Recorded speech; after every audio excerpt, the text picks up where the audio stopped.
The Mahabharata of Krishna-Dwaipayana Vyasa. Translated into English prose from the original Sanskrit text by Pratap Chandra Roy C.I.E.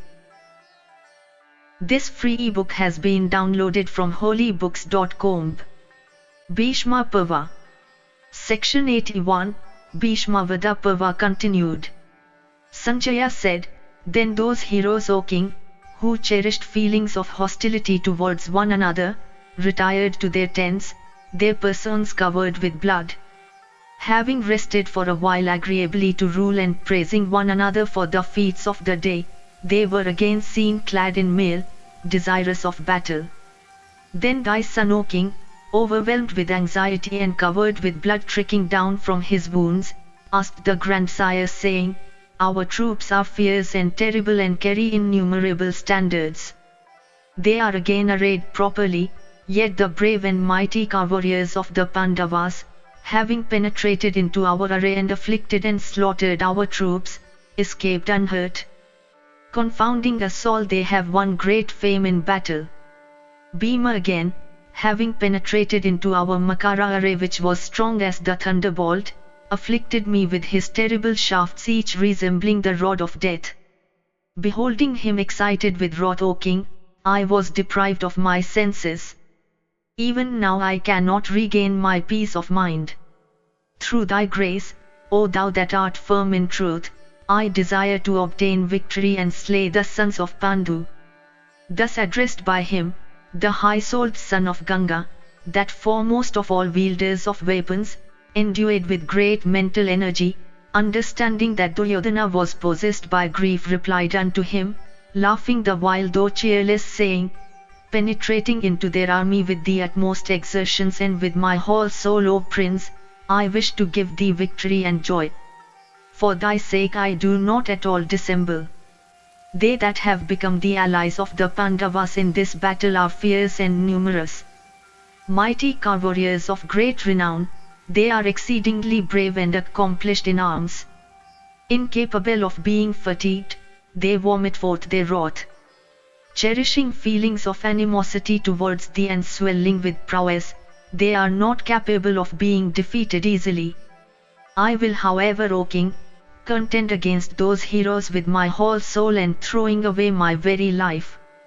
For thy sake, in battle, O thou of great glory, my life itself shall today be recklessly exposed. For thy sake I would consume all the worlds with the celestials and the Daityas, let alone thy foes here. I will, O king, fight with those Pandavas and do all that is agreeable to thee.' Hearing these words, Duryodhana became inspired with great confidence and his heart was filled with delight. And cheerfully he ordered all the troops and all the kings in his army, saying, 'Advance!' And at that command, O king, his army, consisting of cars, steeds, foot soldiers, and elephants, began to advance. And that large force, O king, armed with divers kinds of weapons, was exceedingly cheerful. And that army of thine, O monarch, consisting of elephants, steeds and foot soldiers on the field of battle, looked exceedingly beautiful. And huge tuskers, stationed in large bodies and skillfully urged, looked resplendent on the field all around. And many royal combatants accomplished in divers weapons were seen in the midst of thy troops. And the dust, red as the morning sun, raised by those cars and foot soldiers and elephants and steeds in large bodies as they were duly moved over the field, looked beautiful, shrouding the rays of the sun. And the many-colored banners stationed on cars and elephants, waving in the air and moving along the welkin, looked beautiful, like flashes of lightning amid the clouds. And loud and fierce was the uproar made by the twang of the bows stretched by the kings, resembling the roar of the ocean while churned in the Krita age by the gods and the great Asuras. And that army of thy sons, looking so proud, consisting of combatants of divers hues and shapes, shouting so fiercely and capable of slaying hostile warriors, then looked like those masses of clouds that appear at the end of the Yuga. Thus ends the 81st section in the Bhishma Parva of the Bhishma Parva. Section 82, Bhishma Parva continued. Sanjaya said, O chief of the Bharatas, Ganga's son, once more addressing thy son who was plunged in thought, told him these delightful words. Myself and Drona and Salya and Kritavaman of Satvata's race, and Aswathaman and Vikarna and Bhagadatta and Suvila's son and Vinda and Anuvinda of Avanti, and Valika with the Valikas, and the mighty king of the Trigatas and the invincible ruler of the Magadhas. Vrihadvala the king of the Kosalas, and Chitrasena and Vivingseti and many thousands of warriors graced with tall standards, a large number of country-born steeds well mounted with excellent horse soldiers and many infuriate elephants of large size with temporal juice issuing from their mouths and cheeks. And many brave foot soldiers armed with diverse weapons and born in diverse realms, are all prepared to do battle for thy sake. These and many others ready for thy sake to lay down their lives are, as I think, competent to vanquish the very gods in battle. I should however always tell thee, O king, what is for thy good. The Pandavas are incapable of being vanquished by the very gods with Vasava. They have Vasudeva for their ally and are equal to Mahendra himself in prowess. As regards myself, I shall however always do thy bidding. Either I shall vanquish the Pandavas in battle or they will vanquish me. Having said these words, the grandsire gave him an excellent herb of great efficacy for healing his wounds. And therewith thy son was cured of his wounds. Then at dawn, when the sky was clear, the valiant Bhishma, that foremost of men well versed in all kinds of array, himself disposed his troops in that array called Mandala, bristling with weapons. And it abounded with foremost of warriors and with tuskers and foot soldiers. And it was surrounded on all sides with many thousands of cars and with large bodies of horsemen armed with swords and lances. Near unto every elephant were placed 7 cars, and near unto every car were placed 7 horsemen. And behind every horseman were placed 7 bowmen, and behind every bowman were 7 combatants with shields. And thus, O king, thy army arrayed by mighty warriors stood for fierce battle, protected by Bhishma.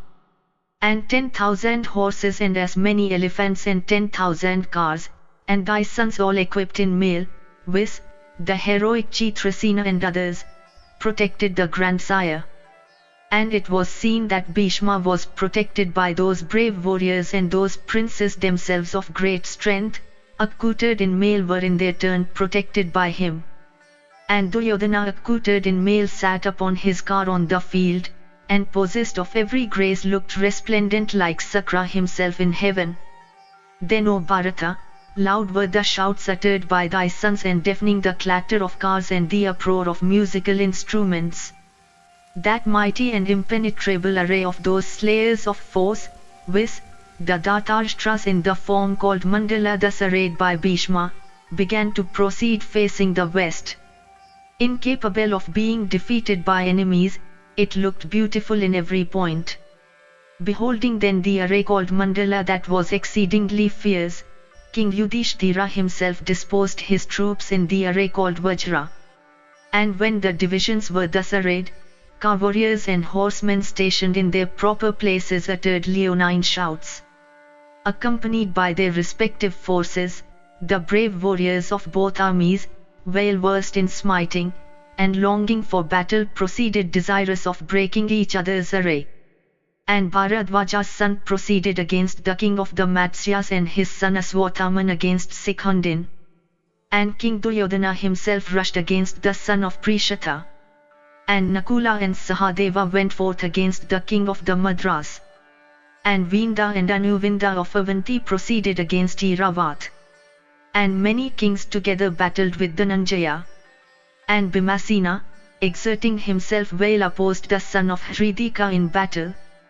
And possessed of great prowess, Abhimanyu the son of Arjuna fought in battle, O king, against thy sons Chitrasena and Vikarna and Dharmashana. And Hidimva's son, that prince of the Rakshasas, rushed against that mighty bowman, the ruler of the Pragyotishas, like one infuriate elephant against another.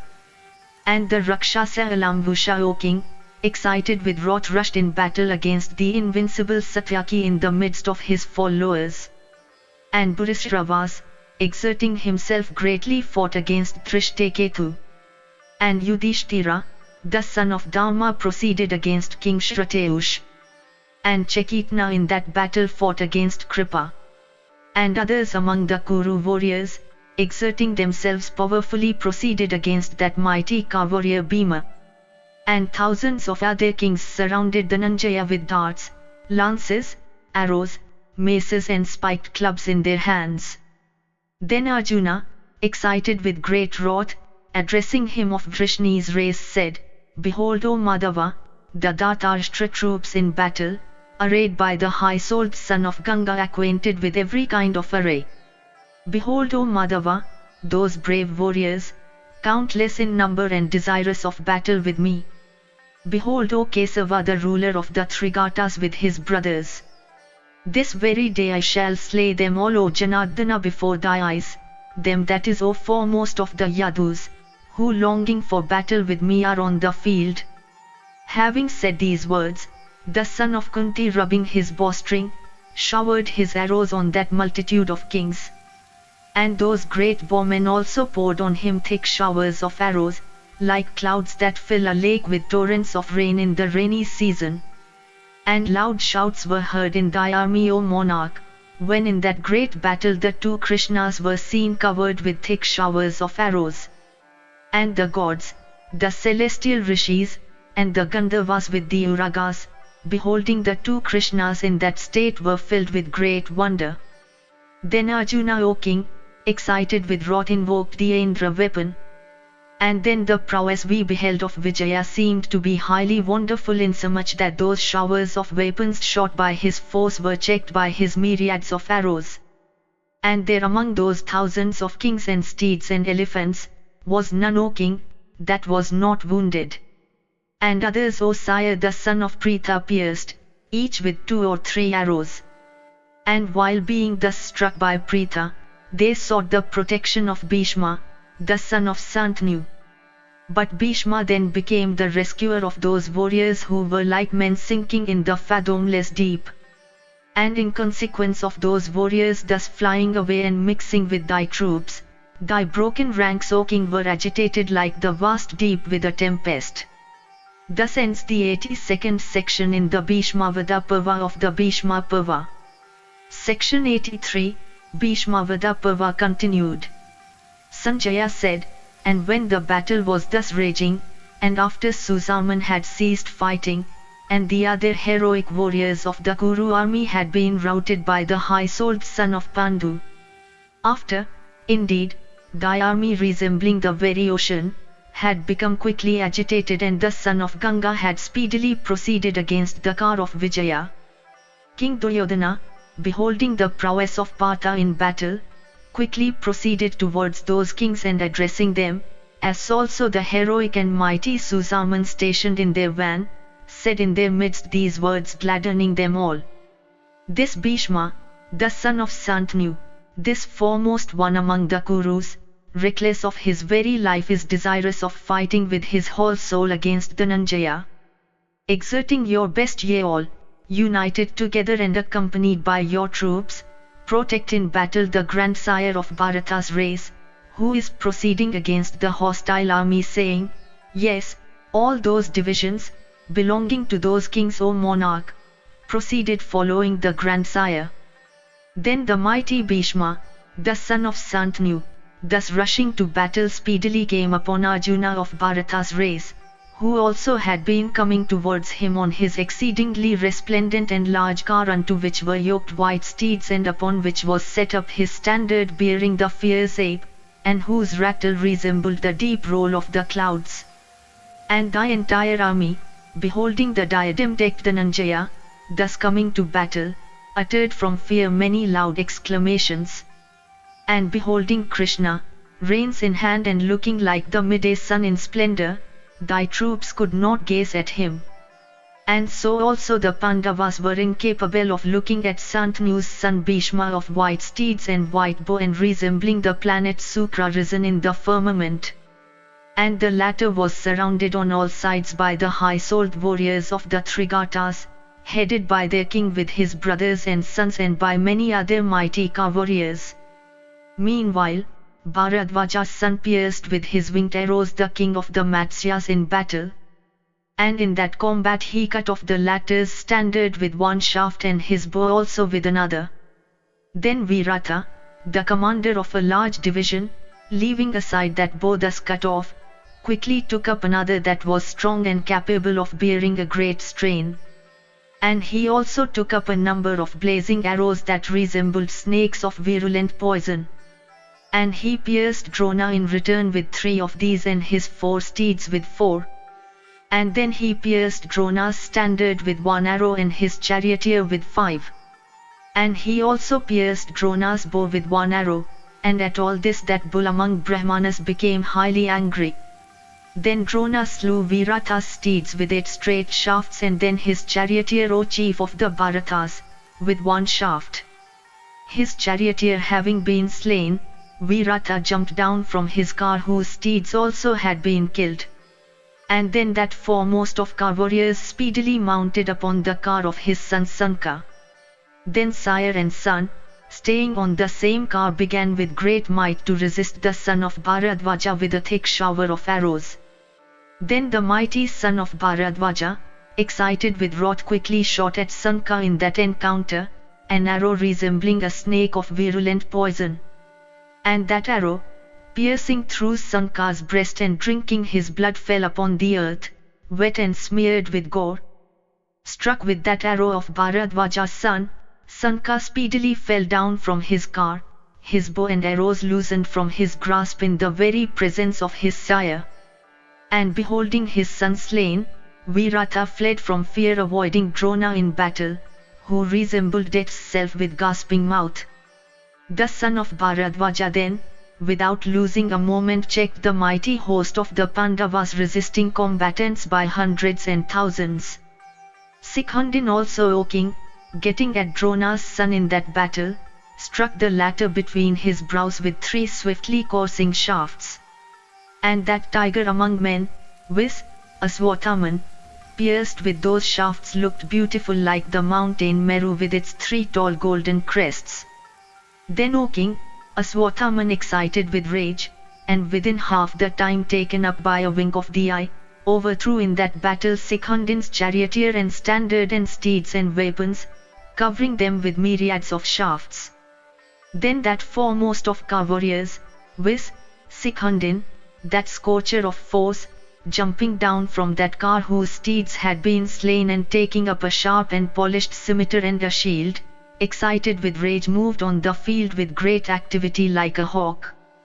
And while moving with great activity, O king, on the field sword in hand, the son of Drona failed to find an opportunity for striking him. And all this seemed highly wonderful. And then, O bull of Bharata's race, the highly wrathful son of Drona sent after Sikhandin in that battle many thousands of shafts. But Sikhandin, that foremost of mighty men, with his sharp sword cut that fierce shower of arrows coming towards him. Then the son of Drona cut into pieces that resplendent and beautiful shield decked with 100 moons, and then that sword also of Sikhandin. And he pierced the latter's person also, O king, with a large number of winged arrows. Then Sikhandin, whirling the fragment in his hand of that sword of his which had been cut off by Aswathaman with his arrows and which resembled a blazing snake, quickly hurled it at him. The son of Drona, however, displaying in that battle the lightness of his arms, cut off that broken blade coming impetuously towards him and resembling in splendor the fire that blazed forth at the end of the Yuga. And he pierced Sikhandin himself with innumerable arrows made of iron. Then Sikhandin, O king, exceedingly afflicted with those whetted arrows, speedily mounted on the car of Satyaki, that high-souled scion of Madhu's race. Then Satyaki, excited with rage, pierced in that battle with his terrible shafts the cruel Rakshasa Alamvusha on all sides. That prince of Rakshasas then, O Bharata, cut off in that combat Satyaki's bow with a crescent-shaped arrow and pierced Satyaki also with many shafts. and creating by his Rakshasa powers and illusion, he covered Satyaki with showers of arrows. But wonderful was the prowess that we then beheld of the grandson of C.I.E, inasmuch as struck with those whetted shafts he betrayed no fear. On the other hand, O Bharata, that son of Vrishni's race applied with mantras the Indra weapon, which that illustrious hero of Madhu's race had obtained from Vijaya. That weapon, consuming into ashes that demoniac illusion, covered Alambusha all over with terrible shafts like a mass of clouds covering the mountain breast with torrents of rain in the rainy season. Thereupon the Rakshasa, thus afflicted by that hero of Madhu's race, fled away in fear, avoiding Satyaki in battle. Then the grandson of C.I.E, having vanquished that prince of Rakshasas who was incapable of being vanquished by Maghavat himself, uttered a loud roar in the very sight of all thy troops. And Satyaki, of prowess incapable of being baffled, then began to slay thy troops with innumerable shafts, whereupon the latter fled away in fear. Meanwhile, O monarch, Dhrishtadyumna, the mighty son of Drupada, covered thy royal son in battle with innumerable straight shafts. While however, O Bharata, Dhrishtadyumna was thus shrouding him with his shafts, thy royal son was neither agitated nor struck with fear. On the other hand, he speedily pierced Dhrishtadyumna in that battle, first with 60 and then with 30 shafts. And all these seemed highly wonderful. Then the commander of the Pandava army, O Bharata, excited with wrath, cut off his bow. And that mighty warrior then slew in that combat the 4 steeds of thy son, and also pierced him with 7 shafts of the keenest points. Thereupon thy son, that mighty armed warrior, endued with great strength, jumping down from that car whose steeds had been slain, ran on foot with an upraised sabre towards the son of Prishata. Then the mighty Sakuni, devoted to the king, quickly coming to that spot, caused thy royal son to mount on his own car in the very sight of all.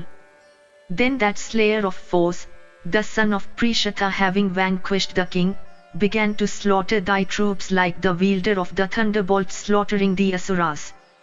Kritavarman, in that battle, covered with his arrows that mighty warrior Bhima. Indeed, he overwhelmed the latter entirely, like a mighty mass of clouds shrouding the sun. Then that chastiser of foes Bhimasena, excited with wrath and laughing the while, sped some shafts at Kritavarman. Struck therewith, that Atiratha of the Satvata race, excelling all in might, trembled not, O king, but instead pierced Bhima in return with many sharp arrows. Then the mighty Bhimasena, slaying the 4 steeds of Kritavarman, felled the latter's chariot and then his beautiful standard. And that slayer of hostile heroes Bhima then pierced Kritavarman himself with many shafts of divers kinds. And Kritavarman, pierced all over, seemed to be excessively mangled in every limb. Then from that car whose steeds had been slain, Kritavarman quickly went to the car of Vrishaka, in the very sight, O king, of both Salya and thy son. And Bhimasena, excited with rage, began to afflict thy troops. Goaded to fury, he began to slay them, like the destroyer himself armed with his club. Thus ends the 83rd section in the Bhishma Parva of the Bhishma Parva. Section 84, Bhishma Parva continued. Dhritarashtra said, "Many and wonderful, O Sanjaya, were the single combats I hear thee speak of between the Pandavas and my warriors. Thou speakest not, however, O Sanjaya, of any one of my side having been cheerful on such occasion. Thou always speakest of the sons of Pandu as cheerful and never routed, O Sutta, and thou speakest of mine as cheerless, deprived of energy and constantly vanquished in battle. All this without doubt is destiny." Sanjaya said, "Thy men, O bull of Bharata's race, exert themselves according to the measure of their might and courage, and display their valor to the utmost extent of their strength. As contact with the properties of the ocean make the sweet waters of the celestial stream Ganga brackish, so the valor, O king, of the illustrious warriors of thy army coming in contact with the heroic sons of Pandu in battle become futile. Exerting themselves according to their might and achieving the most difficult feats, thou shouldst not, O chief of the Kurus, find fault with thy troops. O monarch, this great and awful destruction of the world, swelling the population of the domains of Yama hath arisen from thy misconduct, and that of thy sons. It behoveth thee not, O king, to grieve for what hath arisen from thy own fault. Kings do not always in this world protect their lives. These rulers of earth, desirous of winning by battle the regions of the righteous, daily fight, penetrating into hostile divisions with heaven only for their aim. On the forenoon of that day, O king, great was the carnage that ensued, resembling what occurred in the battle between the gods and the asuras of old. Listen to it, O monarch, with undivided attention. The two princes of Avanti, those great bowmen endued with exceeding might, those excellent warriors fierce in battle, beholding Airavat advanced against him. The battle that took place between them was fierce, making the hair to stand on end. Then Airavat, excited with rage, quickly pierced those two brothers of celestial forms with many sharp and straight shafts. Those two, however, conversant with all modes of warfare, pierced him in return in that battle. Struggling their best to slaughter the foe and desirous of counteracting each other's feats, no distinction, O king, could be observed between them as they fought. Airavat then, O monarch, with 4 shafts, dispatched the 4 steeds of Anuvinda to the abode of Yama. And with a couple of sharp broad-headed shafts, O sire, he cut off the bow and standard also of Anuvinda. And this feat, O king, seemed highly wonderful. Then Anuvinda, leaving his own car, mounted on the car of Vinda. Taking up an excellent and strong bow capable of bearing a great strain, Anuvinda, as also his brother Vinda, those foremost of car warriors hailing from Avanti, both stationed on the same car, quickly shot many shafts at the high-souled Airavat. Shot by them, those shafts of great impetuosity decked with gold while coursing through the air covered the welkin. Then Airavat, excited with rage, showered on those mighty car warriors, those two brothers of Avanti, his arrowy downpours and felled their charioteer. When the charioteer, deprived of life, fell down on the ground, the horses, no longer restrained, ran away with car. Having vanquished those two warriors, that daughter's son of the king of the Nagas, displaying his prowess, then began to consume with great activity thy ranks. Then that mighty Dhattarashtra host, while thus slaughtered in battle, began to reel in many directions like a person who hath drunk poison. That prince of Rakshasas, the mighty son of Hidimva, on his car of solar effulgence furnished with a standard, rushed against Bhagadatta. The ruler of the Pragyotishas was stationed on his prince of elephants like the wielder of the thunderbolt in days of old in the battle occasioned by the ravishment of Tharaka. The gods, the Gandharvas and the Rishis had all come there. They could not, however, notice any distinction between Hidimva's son and Bhagadatta. As the chief of the celestials, excited with wrath, had inspired the Danavas with fear, so did Bhagadatta, O king, frightened the Pandava warriors. And the warriors of the Pandava army, frightened by him on all sides, failed, O Bharata, to find among their ranks any protector. We beheld, however, O Bharata, the son of Bhimasena there on his car. The other mighty car warriors fled away with cheerless hearts. When, however, O Bharata, the troops of the Pandavas rallied in the battle that then ensued, an awful uproar arose among thy troops. Then Ghatotkacha, O king, in that dreadful battle, covered Bhagadatta with his arrows like the clouds pouring rain on the breast of Meru. Baffling all those arrows shot from the Rakshasas' bow, the king quickly struck the son of Bhimasena in all his vital limbs.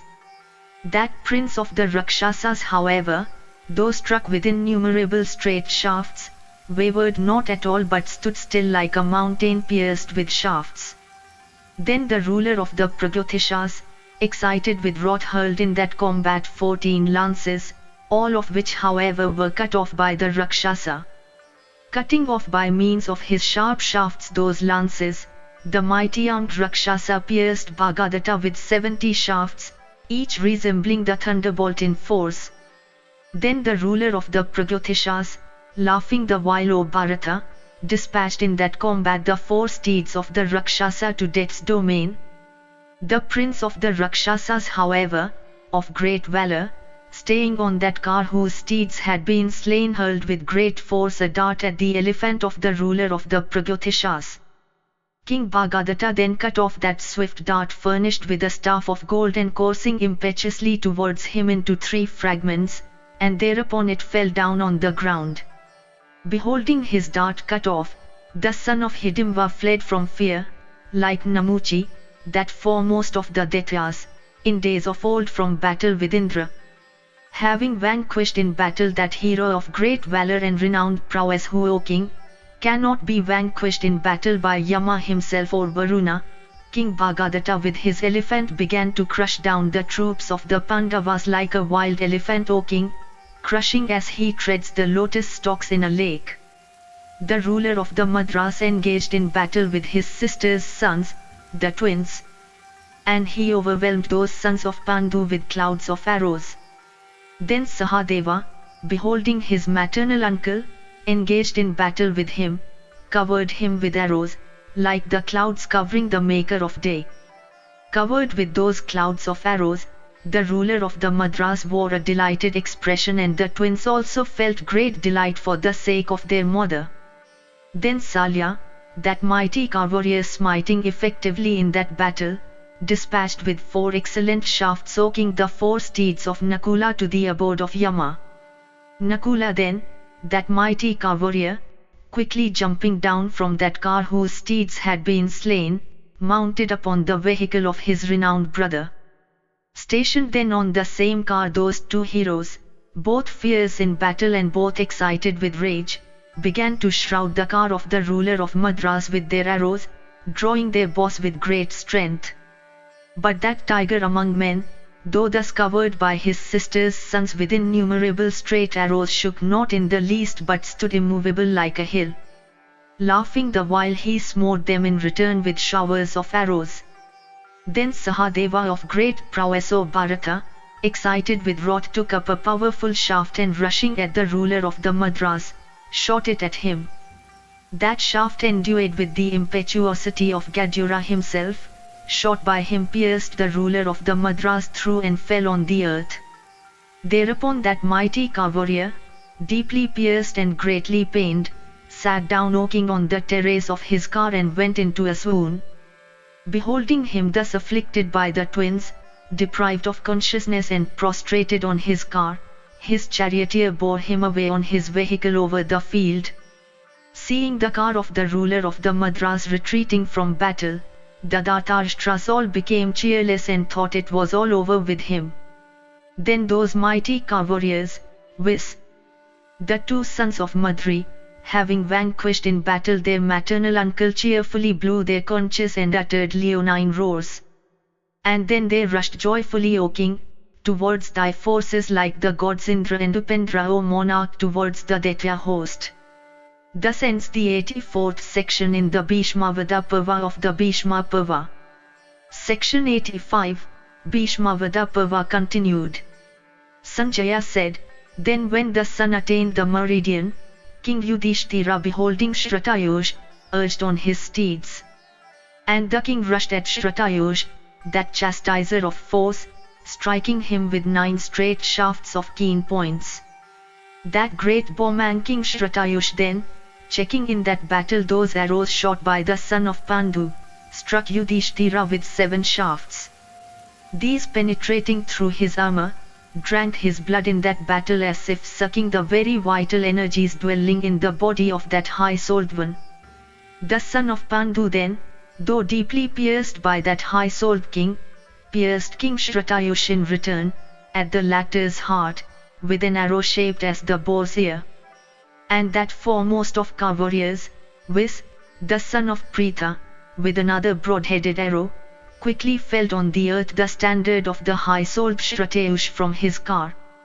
Beholding his standard overthrown, King Shratayush, then O monarch, pierced the son of Pandu with 7 sharp shafts.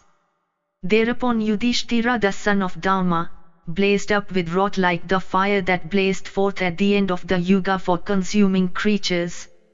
Beholding the son of Pandu excited with rage, the gods, the Gandharvas and the Rakshasas trembled, O king, and the universe became agitated. And even this was the thought that arose in the minds of all creatures, viz., that king, excited with rage, would that day consume the 3 worlds. Indeed, when the son of Pandu was thus excited with wrath, the rishis and the celestials prayed for the peace of the world. Filled with wrath and frequently licking the corners of his mouth, Yudhishthira assumed a terrible expression, looking like the sun that riseth at the end of the Yuga. Then all thy warriors, O king, became hopeless of their lives. O Bharata, checking however that wrath with patience, that great bowman endued with high renown then cut off Shratayush's bow at the grasp. And then, in the very sight of all the troops, the king in that battle pierced Shratayush, whose bow had been cut off, with a long arrow in the center of the chest. And the mighty Yudhishthira then, O king, speedily slew with his arrows the steeds of Shratayush, and then without losing a moment his charioteer. Beholding the prowess of the king, Shratayush, leaving that car whose steeds had been slain, quickly fled away from battle. After that great bowman had been vanquished in combat by the son of Dharma, all the troops of Duryodhana, O king, turned their faces. Having, O monarch, achieved this feat, Yudhishthira the son of Dharma began to slay thy troops like death himself with wide open mouth.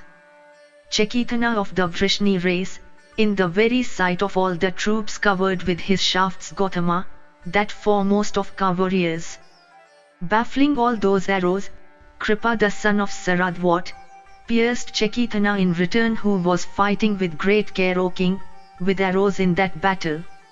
Then, O Bharata, with another broad-headed arrow he cut off Chaitanya's bow, and endued with great lightness of hand, he also felled with another broad-headed arrow the former's charioteer. Kripa then, O monarch, slew Chaitanya's steeds, as also both the warriors that protected the latter's wings. Then Chaitanya of the Satvata race, quickly jumped down from his car and took up a mace. The foremost of all wielders of the mace, Chaitanya, with that hero-slaying mace of his, slew the steeds of Gautama and then felled his charioteer. Then Gautama, standing on the ground, shot 16 arrows at Chaitanya. Those arrows, piercing through that hero of the Satvata race, entered the earth. Thereat, Chaitanya, excited with rage, once more hurled his mace, desirous of slaying Gautama, like Purandara desirous of slaying Vritra. Then Gautama, with many thousands of arrows, checked that huge mace, endued with the strength of adamant, that was coursing towards him. Then Chaitanya, O Bharata, drawing his saber from the sheath, rushed with great speed towards Gautama.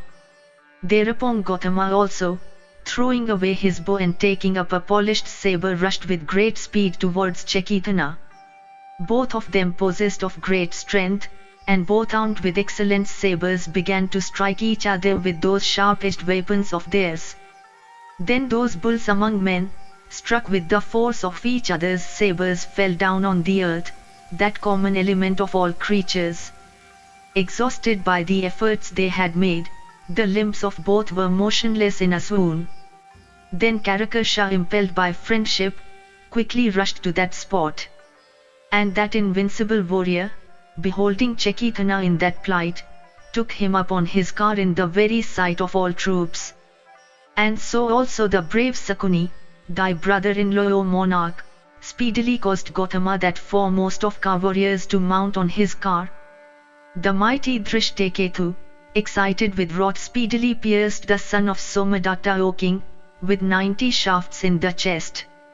And the son of Somadatta looked highly resplendent with those shafts on his chest, like the sun, O king, with his rays at midday. Burisra was, however, in that battle with his excellent shafts, deprived Drishtaketu, that mighty warrior, of his car, slaying his charioteer and steeds. And beholding him deprived of his car and his steeds and charioteer slain, Burisravas covered Drishtaketu in that combat with a thick shower of arrows.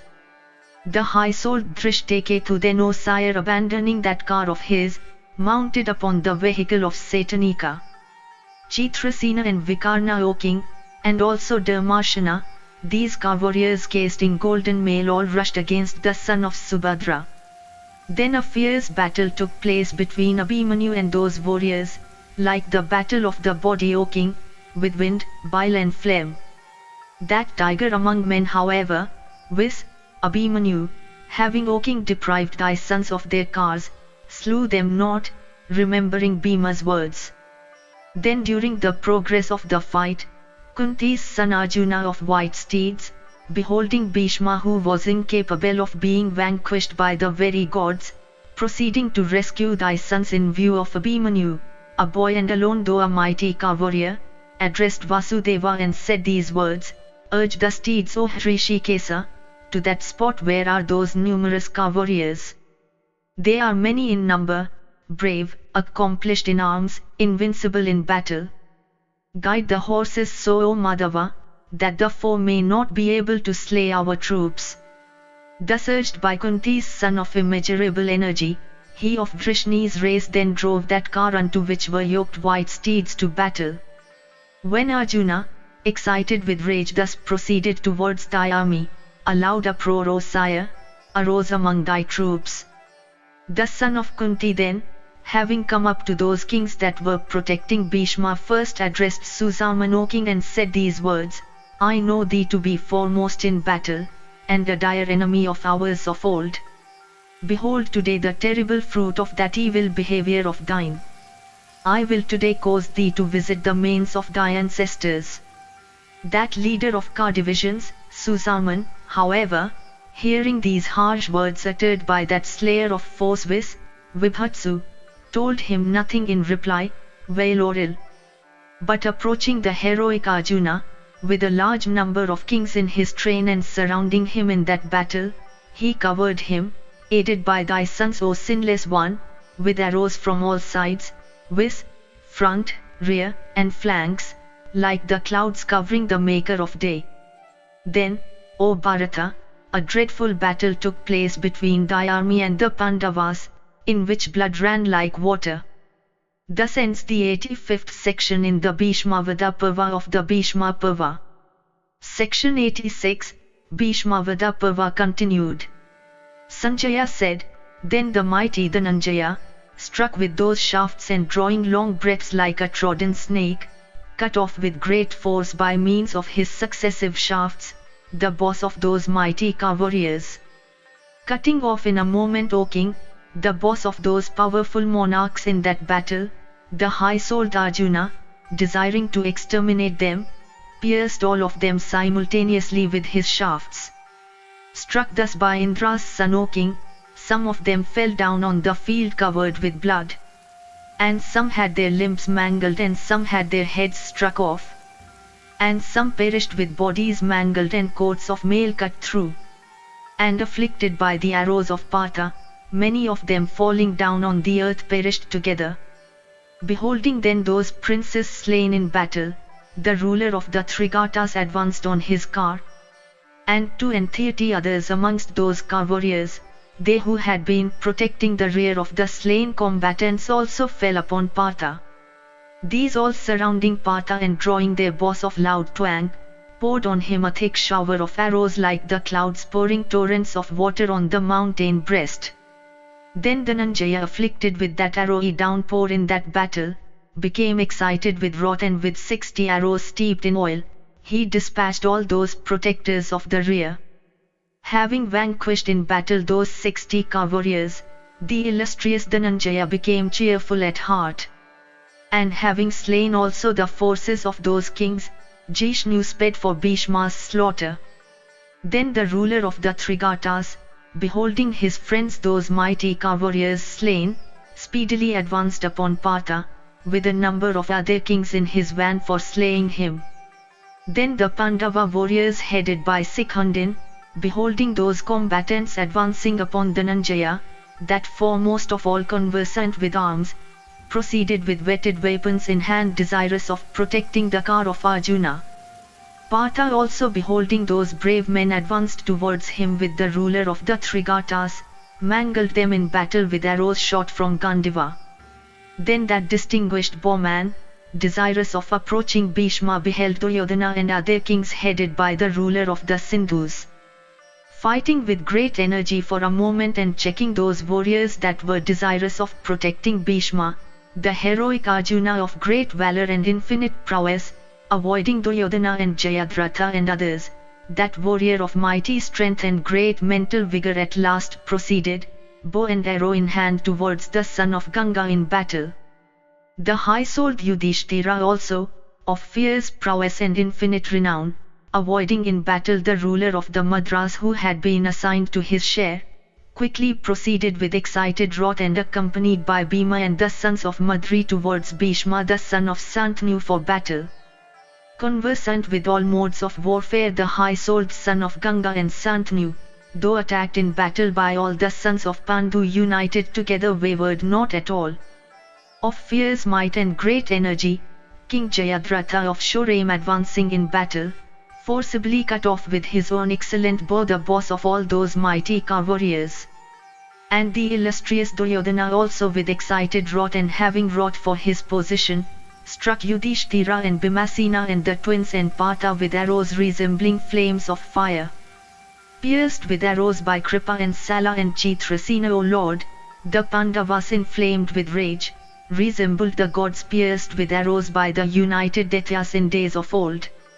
King Yudhishthira then, beholding Sikhundin flying away, having had his weapon cut off by Santanu's son, became filled with anger. The high-souled Ajatasatru, angrily addressing Sikhundin in that battle, said these words: Thou saidst at that time, in the presence of thy sire unto me, even I shall slay Bhishma of high voice with my shafts of the hue of the effulgent sun. Truly do I say this. Even this was thy oath. That oath of thine thou dost not fulfill, inasmuch as thou dost not slay the Afrita in battle. O hero, be not a person of unfulfilled vow. Take care of thy virtue, race and fame. Behold Bhishma of terrible impetuosity scorching all my troops with his innumerable arrows of fierce energy, and destroying everything in a moment like death himself. With thy bow cut off, avoiding the battle and vanquished by the royal son of Santanu, whither dost thou go, forsaking thy kinsmen and brothers? This doth not become thee. Beholding Bhishma of infinite prowess and our army routed and flying away, thou art assuredly, O son of Drupada, frightened, since the color of thy face is pale. Unknown to thee, O hero, Dhananjaya hath engaged in the dreadful battle, celebrated over the whole world. Why, O hero, art thou afraid today of Bhishma? Hearing these words of King Yudhishthira the just, that were harsh though fraught with sound reason, the high-souled Sikhundin, regarding them as good counsel, speedily set himself about slaying Bhishma. And while Sikhundin was proceeding to battle with great impetuosity for falling upon Bhishma, Salya began to resist him with terrible weapons that were difficult of being baffled. The son of Drupada, however, O king, of prowess equal to that of Indra himself, beholding those weapons effulgent as the fire that blazed forth at the hour of universal dissolution thus displayed, was not confounded in the least. Checking those weapons by means of his own shafts, that mighty bowman, viz. Sikhundin, stayed there without moving. And then he took up another weapon, viz. the fierce Varuna weapon, for baffling those fiery weapons of Salya.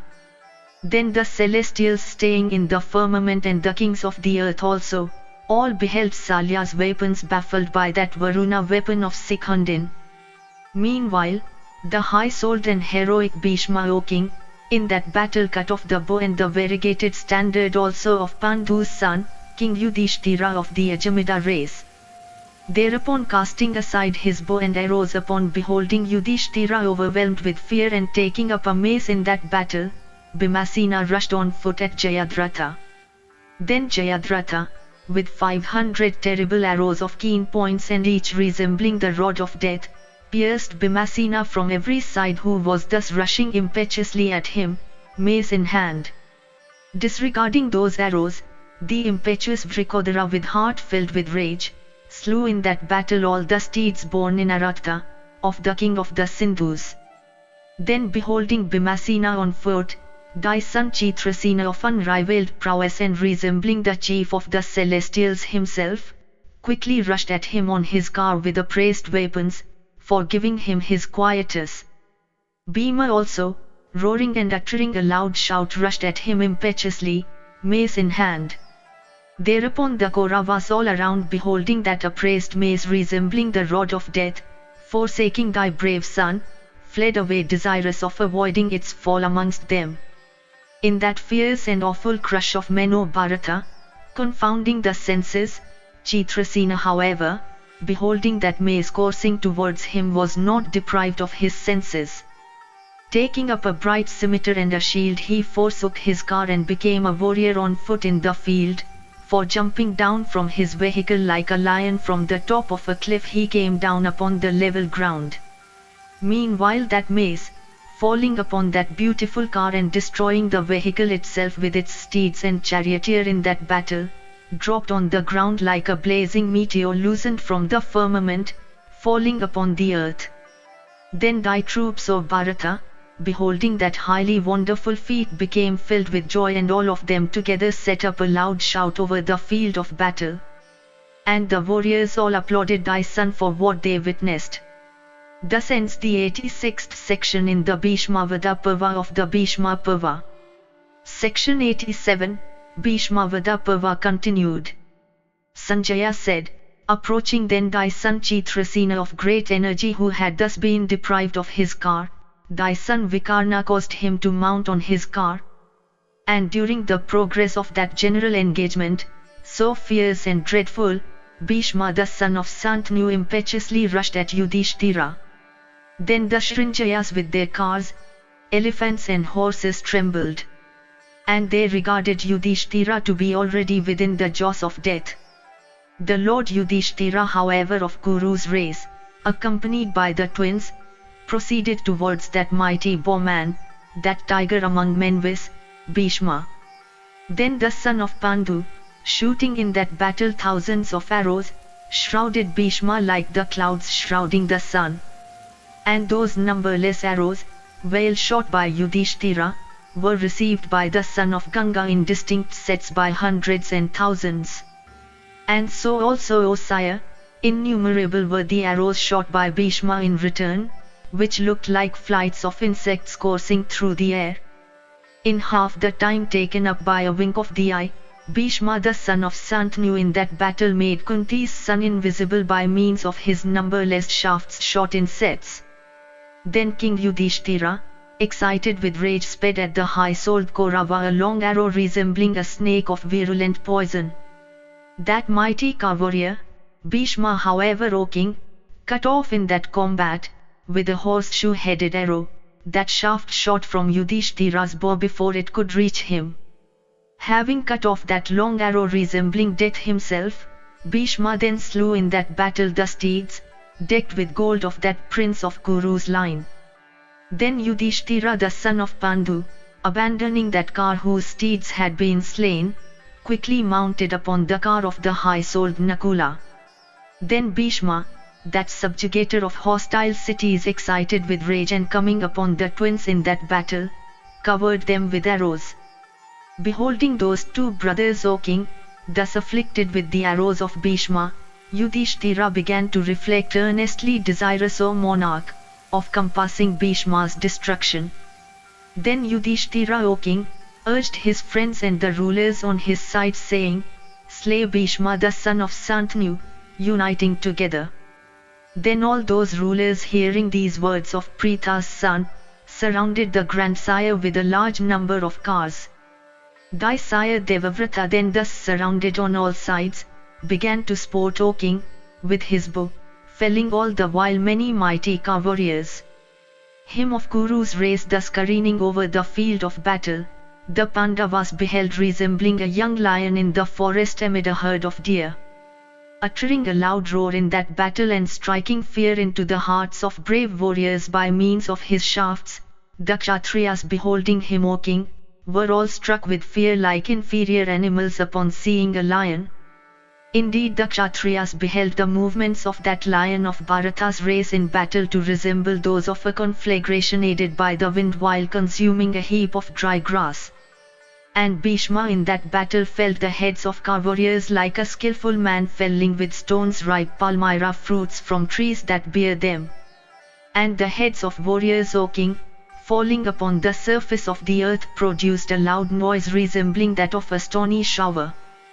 During the progress of that fierce and dreadful battle a great confusion set in among all the troops. And in consequence of that confusion the arrays of both armies were broken. And the Kshatriyas, summoning one another individually, approached one another for fight. Then Sikhundin, citing the grandsire of the Bharatas, rushed at him impetuously saying, "Wait, wait."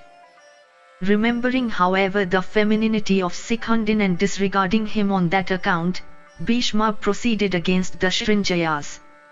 Thereupon the Srinjayas, beholding Bhishma in that great battle, were filled with joy. And they set forth divers kinds of loud shouts, mingled with the blare of their conches. Then commenced a fierce battle in course of which cars and elephants got entangled with one another. And it was that hour of the day, O Lord, when the sun was on the other side of the meridian. Then Dhrishtadyumna, the prince of the Panchalas and that mighty warrior Satyaki, greatly afflicted the Bharata host with showers of arrows and lances. And with innumerable shafts, O king, these two began to smite down thy warriors in that battle. Thy combatants however, O bull among men, though slaughtered in battle thus, retreated not from the fight, having formed an honorable resolution in that engagement. Indeed, thy troops began to smite according to the measure of their courage. While however, O king, thy high-souled combatants were being slaughtered by the illustrious son of Prishata, loud cries of woe were heard among them. Hearing those loud cries, that couple of mighty warriors of thy army, viz., Vinda and Anuvinda of Avanti, quickly proceeded against Prishata's son. And those mighty warriors speedily slaying his steeds, together covered Prishata's son with showers of arrows. Thereupon that mighty warrior, viz., the prince of the Panchalas, quickly jumping down from that car of his, mounted without loss of time the car of the high-souled Satyaki. Then King Yudhishthira, supported by a large force, proceeded against those chastisers of force, viz., the two princes of Avanti, excited with rage. Similarly thy son, O sire, with every preparation, stood surrounding Vinda and Anuvinda in that battle for supporting them. Arjuna also in that battle, excited with rage, fought against many bulls of the Kshatriya race, like the wielder of the thunderbolt against the Asuras. Drona also, who always does what is agreeable to thy son, inflamed with wrath in that battle, began to consume the Panchalas like fire consuming a heap of cotton. Thy other sons, O king, owning Duryodhana as their chief and surrounding Bhishma in that battle, fought against the Pandavas. Then when the sun assumed a red hue, King Duryodhana, O Bharata, addressing thy troops said, "Lose no time." And while they were thus battling and achieving feats difficult of accomplishment, the sun having become invisible in consequence of his retirement behind the western hill, there soon flowed towards dusk, an awful river whose current and billows were of blood and which was infested by innumerable jackals. And the field of battle became dreadful, abounding as it did with spirits and with those jackals howling hideously, foreboding evil. Rakshasas and Pisachas and other cannibals were seen all round in hundreds and thousands. Then Arjuna, having vanquished those kings headed by Susaman along with all their followers in the midst of their division, proceeded towards his tent. And the Lord Yudhishthira also of Kuru's race, accompanied by his brothers, and followed by his troops, proceeded, O king, when night set in towards his tent. And Bhimasena too, having vanquished those kings, viz., those warriors headed by Duryodhana, proceeded towards his tent. And King Duryodhana with his troops surrounding Bhishma the son of Santanu, in that great battle proceeded towards his tent. And Drona's son, and Kripa and Salya, and Kritavarman of the Satvata race, surrounding the whole Dhartashtra army, proceeded towards their tents. And similarly Satyaki also, O king, and Dhrishtadyumna the son of Prishata surrounding their army, proceeded towards their tents. It was thus, O king, that those chastisers of foes, viz., thy troops and the Pandavas ceased to fight when darkness came. Then the Pandavas and the Kauravas, retiring to their tents, entered the same, applauding one another, and making arrangements for the protection of their brave warriors and disposing outposts according to rule, they plucked out the arrows from their bodies and bathed in divers kinds of water. And Brahmanas performed propitiatory rites for them and bards sang their praises. And those renowned men sported for a while in accompaniment with music both vocal and instrumental. And for a while the whole scene resembled heaven itself. And those bulls among men for a while spoke not of battle. And when both armies abounding with tired men and elephants and steeds slept there, they became, O monarch, beautiful to behold. Thus ends the 87th section in the Bhishma Parva of the Bhishma Parva. Section 88, Bhishma Parva continued. Sanjaya said, having passed the night in sound sleep, those rulers of men, the Kauravas and the Pandavas, once more proceeded to battle. And when the troops of both armies were about to proceed to the field, great was the uproar heard there, resembling the loud uproar of the ocean itself. Then King Duryodhana and Chitrasena, and Vivinseti and that foremost of warriors, viz., Bhishma, and Bharadvaja's son possessed of great prowess, those mighty warriors clad in mail and uniting together, O king, formed with great care the array of the Kauravas against the Pandavas. Having formed that mighty array, fierce as the ocean and having for its billows and current its steeds and elephants, thy sire Bhishma the son of Santanu then, O king, proceeded in the van of the whole army, supported by the Malava, and the inhabitants of the southern countries, and the Avantis. Next to him was the valiant son of Bharadvaja accompanied by the Pulindas, the Paradas and the Kshudraka Malavas. Next to Drona was the valiant Bhagadatta, O king, firmly resolved on fight accompanied by the Magadas, the Kalingas and the Pisachas. Behind Bhagadatta was Varadvala the king of the Kosalas accompanied by the Melakas, the Tripuras and the Chichilas. Next to Vrihadvala was the brave Trigata, the ruler of the Prasthala, accompanied by a large number of the Kambojas, and by Yavanas in thousands. Next to the ruler of the Trigatas, O Bharata, proceeded that mighty hero, viz., the son of Drona, uttering leonine roars and filling the earth with those shouts. Next to Drona's son proceeded King Duryodhana, with the whole army surrounded by his uterine brothers. Behind Duryodhana proceeded Kripa the son of Saradvat. It was thus that mighty array, resembling the very ocean, advanced to battle. And standards and white umbrellas, O Lord, and beautiful bracelets and costly bows shed their effulgence there. And beholding that mighty array of thy forces, that great warrior Yudhishthira speedily addressed the generalissimo of his forces, viz., Prishata's son, saying, Behold, O great bowman, that array already formed, resembling the ocean. Do thou also, O son of Prishata, form without delay thy counter-array. Thus addressed, the heroic son of Prishata, O great king, formed that terrible array called Shringataka, that is destructive of all hostile arrays. At the horns were Bhimasena and that mighty warrior, viz., Satyaki, with many thousands of cars as also of horse and infantry. Next to them was that foremost of men, viz., Arjuna of white steeds and having Krishna for his charioteer. In the center were King Yudhishthira and the twin sons of Pandu by Madri. Other royal bowmen conversant with the science of a race, with their troops filled up that array. In the rear were ordered Abhimanyu and that mighty warrior Virata, and the sons of Draupadi and the Rakshasa Ghatotkacha. Thus O Bharata, having formed their mighty array, the heroic Pandavas waited on the field longing for battle and desirous of victory. And the loud noise of drums mingling with the blare of conches and leonine roars and shouts of the combatants and the slapping of their armpits became terrible, and filled all the points of the compass. Then those brave warriors, approaching one another for battle, looked at one another, O king, with winkless eyes. Then O ruler of men, the warriors first challenging each other by name, engaged with each other. Then commenced a fierce and terrible battle between thy troops and those of the foe, striking one another. And in that battle, O Bharata, whetted shafts fell in showers like terrible snakes with mouths wide open, and polished darts of impetuous force, washed with oil, O king, shone like the effulgent flashes of lightning from the clouds. And maces decked with gold and attached to bright slings were seen to fall all over the field, resembling beautiful crests of hills.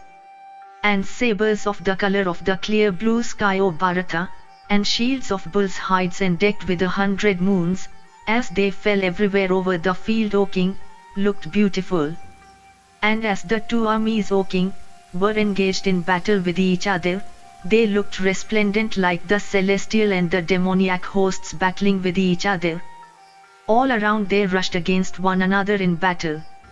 Foremost of royal warriors, impetuously dashing against warriors in that dreadful battle, fought on with the yokes of their cars entangled with those of their adversaries.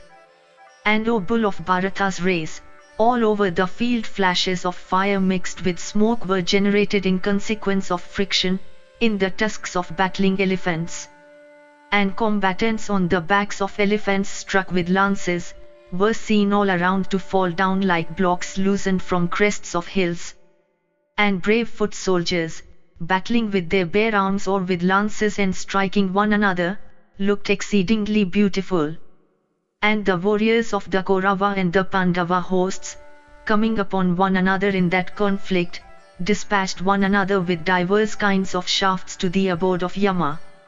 Then Bhishma the son of Santanu, filling the air with the rattle of his car, and depriving the foe of his senses by the twang of his bow, rushed against the Pandavas in battle. The warriors of the Pandavas too, headed by Dhrishtadyumna uttering fierce shouts, rushed at him firmly resolved on fight. Then commenced, O Bharata, a battle between the infantry, warriors and elephants of theirs and thine, in which the combatants became all entangled with one another. Thus ends the 88th section in the Bhishma Parva of the Bhishma Parva. Section 89, Bhishma Parva continued. Sanjaya said, the Pandavas were incapable of even looking at Bhishma, excited with rage in battle and scorching every side like the sun himself shading scorching heat. Then all the Pandava troops, at the command of Dharma's son, rushed at the son of Ganga, who was grinding everything with his whetted arrows. Bhishma, however, who delighted in battle, felled the mightiest of bowmen amongst the Srinjayas and the Panchalas with his shafts. Though thus slaughtered by Bhishma, the Panchalas along with the Somakas still rushed impetuously at him, forsaking the fear of death. The heroic Bhishma the son of Santanu, however, in that battle cut off, O king, the arms and heads of their warriors. Thy sire, Devavrata, deprived their warriors of cars, and the heads of cavalry soldiers on their chargers fell fast. And we beheld, O king, huge elephants looking like hills, deprived of their riders and paralyzed with Bhishma's weapons, lying all around. Amongst the Pandavas, O king, there was no other man save that foremost of warriors, the mighty Bhimasena, who could resist Bhishma. Indeed, Bhima alone, approaching Bhishma, encountered him in battle. Then in that encounter between Bhima and Bhishma, a fierce and terrible uproar arose among all the troops of the Kauravas. The Pandavas, then filled with joy, uttered leonine shouts. During that destructive carnage, King Duryodhana, surrounded by his uterine brothers, protected Bhishma in that battle. Then that foremost of car warriors, viz. Bhima, slew Bhishma's charioteer. Thereupon, the steeds no longer controlled, ran away from the field with car. Then that slayer of foes, viz. Bhima, with a sharp arrow having a horseshoe head, cut off the head of Sunaba. Thus slain, the latter fell down on the earth. When that son of thine, that mighty car warrior and great bowman, was slain, 7 of his heroic brothers, O sire, could not quietly bear that act. These, viz. Adityaketu and Vahvesin, and Kundadhara and Mahodara, and Aparajita and Panditaka, and the invincible Visalaka, clad in variegated armor and with their beautiful coats of mail and weapons, these grinders of force desirous of battle rushed against the son of Pandu. And Mahodara in that battle pierced Bhimasena with 9 winged arrows, each resembling the thunderbolt in force, like the slayer of Vritra striking the great Asura Namuchi. And Adityaketu struck him with 70 shafts, and Vishnu with 5. And Kundadhara struck him with 90 shafts, and Visalaksha with 7. And that conqueror of force, the mighty car warrior Aparajita, O king, struck Bhimasena of great strength with many arrows.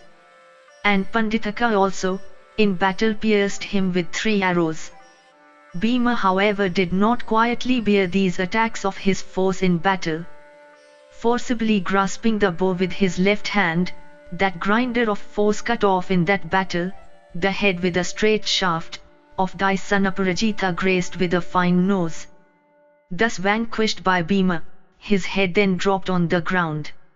Then, in the very sight of all the troops, Bhima dispatched with another broad-headed arrow the mighty car warrior Kundadhara to the domain of death. Then that hero of immeasurable soul, once more aiming an arrow, sped it, O Bharata, at Panditaka in that battle. And the arrow killing Panditaka entered the earth, like a snake impelled by death quickly entering the earth after dispatching the person whose hour had come.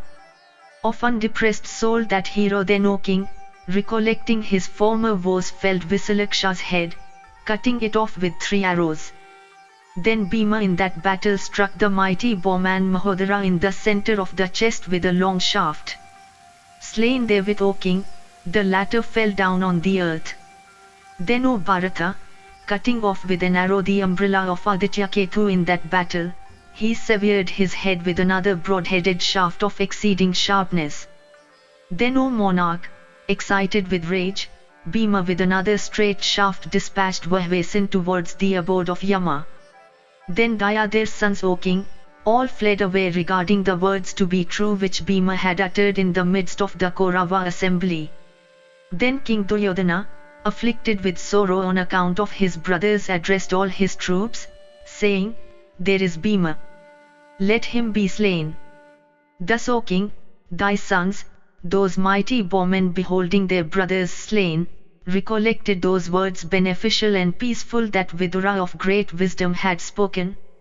Indeed, those words of the truthful Vidura are now being realized, those beneficial words, O king, which, influenced by covetousness and folly as also by affection for thy sons, thou couldst not then understand.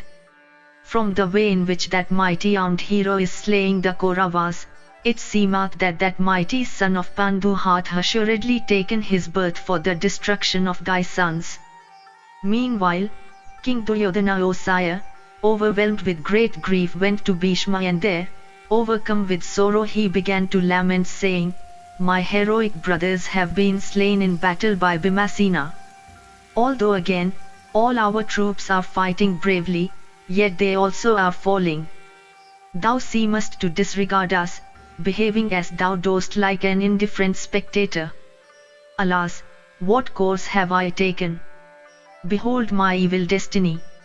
Sanjaya continued, hearing these cruel words of Duryodhana, thy sire Devavrata, with eyes filled with tears, said this unto him, Even this was said by me before, as also by Drona and Vidura, and the renowned Gandhari. O son, thou didst not then comprehend it. O grinder of foes, it hath also been before settled by me that neither myself nor Drona will ever escape with life from this battle. I tell thee truly that those upon whom Bhima will cast his eyes in battle he will surely slay. Therefore, O king, summoning all thy patience and firmly resolved on battle, fight with the sons of Pritha, making heaven thy goal. As regards the Pandavas, they are incapable of being vanquished by the very gods with Vasava at their head. Therefore, setting thy heart firmly on battle, fight, O Bharata. Thus ends the 89th section in the Bhishma Parva of the Bhishma Parva. Section 90, Bhishma Parva continued.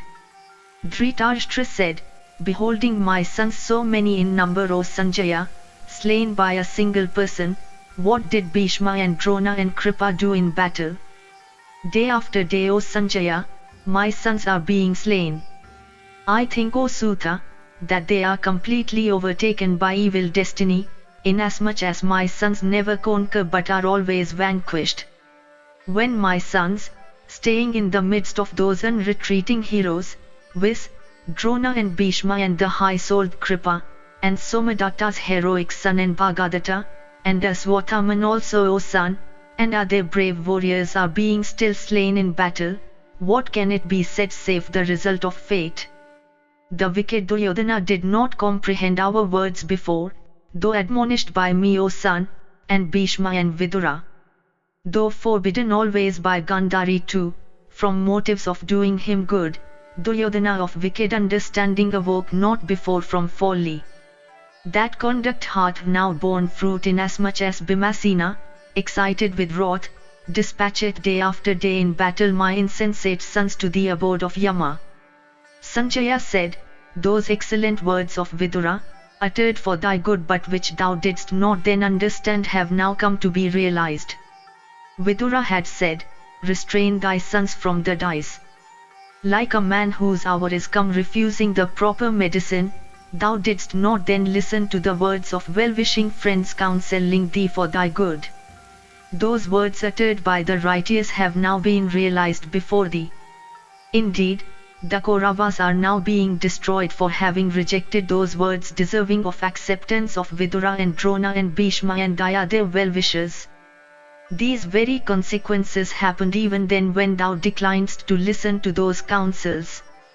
Hear now, however, my narration of the battle exactly as it has happened.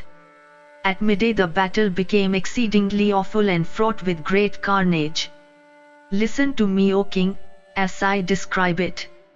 Then all the troops of the Pandava army, excited with rage, rushed at the command of Dharma's son against Bhishma alone from desire of slaying him. Dhrishtadyumna and Sikhandin, and the mighty warriors Satyaki, accompanied, O king, by their forces, proceeded against Bhishma alone. And those mighty warriors, viz., Virata and Drupada with all the Somakas, rushed in battle against Bhishma alone. And the Kaikeyas and Dhrishtaketu, and Kuntibhoja, equipped in mail and supported by their forces, rushed, O king, against Bhishma alone. And Arjuna and the sons of Draupadi, and Chekitana of great prowess, proceeded against all the kings under the command of Duryodhana. And the heroic Abhimanyu and that mighty warrior, viz., the son of Hidimva, and Bhimasena, excited with wrath, rushed against the other Kauravas. Thus the Pandavas, divided into three bodies, began to slaughter the Kauravas. And similarly the Kauravas also, O king, began to slaughter their foes. That foremost of warriors, viz., Drona, excited with wrath, rushed against the Somakas and the Srinjayas, desirous of sending them to the abode of Yama. Thereupon loud cries of woe arose among the brave Srinjayas while they were being slaughtered, O king, by Bharadwaja's son, bow in hand. Large numbers of Kshatriyas, struck down by Drona, were seen to all be convulsing like persons writhing in the agony of disease. All over the field were continuously heard moans and shrieks and groans resembling those of persons afflicted with hunger. And so the mighty Bhimasena, excited with wrath, and like unto a second Yama, caused a terrible carnage amongst the Kaurava troops. There in that dreadful battle, In consequence of the warriors slaying one another, a terrible river began to flow whose billowy current consisted of blood. And that battle, O king, between the Kurus and the Pandavas, becoming fierce and awful, began to swell the population of Yama's kingdom. Then in that battle Bhima, excited with wrath, fell with great impetuosity upon the elephant division of the Kauravas and began to send many to the regions of death. Then, O Bharata, struck with Bhima's shafts, some of those beasts fell down, some were paralyzed, some shrieked in pain and some ran away in all directions. Huge elephants, their trunks cut off and limbs mangled, screaming like cranes, began, O king, to fall down on the earth. Nakula and Sahadeva fell upon the Kaurava cavalry. Many steeds with garlands of gold on their heads and with their necks and breasts adorned with ornaments of gold were seen to be slain in hundreds and thousands. The earth, O king, was strewn with fallen steeds. And some were deprived of their tongues, and some breathed hard, and some uttered low moans, and some were void of life. The earth looked beautiful, O chief of men, with those steeds of such diverse kinds. At the same time, O Bharata, she looked fiercely resplendent, O monarch, with a large number of kings slain by Arjuna in that battle. And strewn with broken cars and rent banners and brilliant umbrellas, with torn chamaras and fans, and mighty weapons broken into fragments, with garlands and necklaces of gold, with bracelets, with heads decked with earrings, with headgears loosened from off heads, with standards, with beautiful bottoms of cars, O king, and with traces and reins, the earth shone as brightly as she does in spring when strewn with flowers. And it was thus, O Bharata, that the Pandava host suffered destruction when Bhishma the son of Santanu, and Drona that foremost of warriors, and Aswathaman and Kripa and Kritavarman, were inflamed with wrath. And similarly thy army also suffered the same kind of destruction when the other side, viz., the Pandava heroes, were excited with rage. Thus ends the 90th section in the Bhishmavada Parva of the Bhishma Parva.